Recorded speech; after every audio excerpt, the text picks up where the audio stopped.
তো জামাতের যারা এমপি তাদের সাইকোলজি হচ্ছে তারা চায় আর্থিকভাবে লাভবান হওয়ার জন্য, তারা চায় নারীদেরকে ভোগ করার জন্য, তারা চায় নিজেদের ক্ষমতা পুঞ্জীভূত করার জন্য। এক ভণ্ড আরেক ভণ্ডকে টেনে নিয়ে আসে, এক মুনাফিক আরেক মুনাফিককে টেনে নিয়ে আসে। একটা নেতা সে গুম হওয়ার নাটক করছে আমাদের সরকারকে বেকায়দায় ফালানোর জন্য। আপনার হইল কি যে একটা রাজনৈতিক দল 3টা দেশে নিষিদ্ধ হয়েছিল, ভারতে, পাকিস্তানে, বাংলাদেশে। তো একটা রাজনৈতিক দল যদি এতবার নিষিদ্ধ হয় তার তো অনেক সমস্যা আছে। এখন সমস্যাগুলা বাংলাদেশের মানুষ জানতে পারতেছে।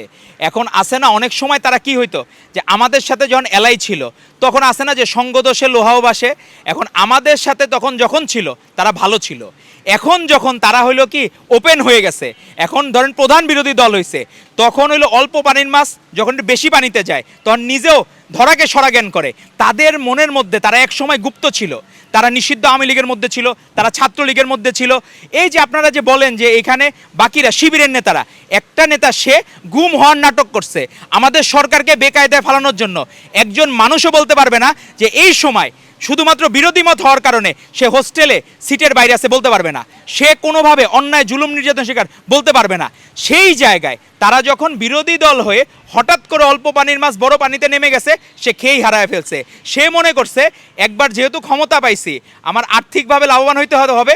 তো জামাতের যারা এমপি তাদের সাইকোলজি হচ্ছে তারা চায় আর্থিকভাবে লাভবান হওয়ার জন্য, তারা চায় নারীদেরকে ভোগ করার জন্য, তারা চায় নিজেদের ক্ষমতা পুঞ্জীভূত করার জন্য। কিন্তু বাইরের লেবাসটা দেখাবে, তারা 5 ওয়াক্ত নামাজ পড়ে, তাদের ব্যাপারে কেউ যদি নেগেটিভ বলে তাকে তেড়ে আসে।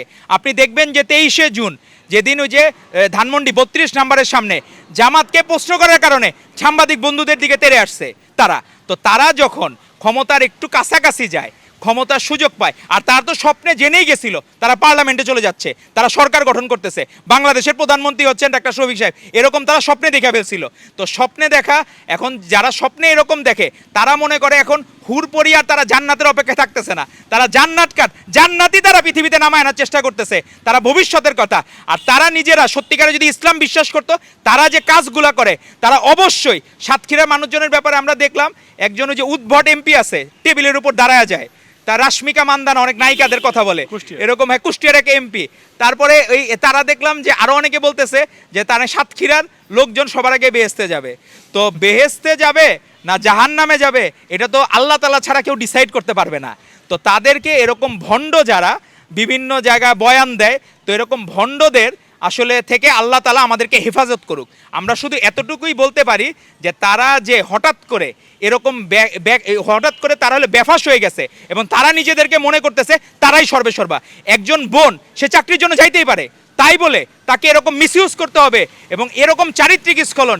এই মেয়ে আমাদের বোনটা সে হচ্ছে তার মেয়ের বয়সী হবে, এরকম বোনরা তাহলে বাংলাদেশে কোনো নারী তো নিরাপদ না। অবশ্যই এটার কারণও আছে।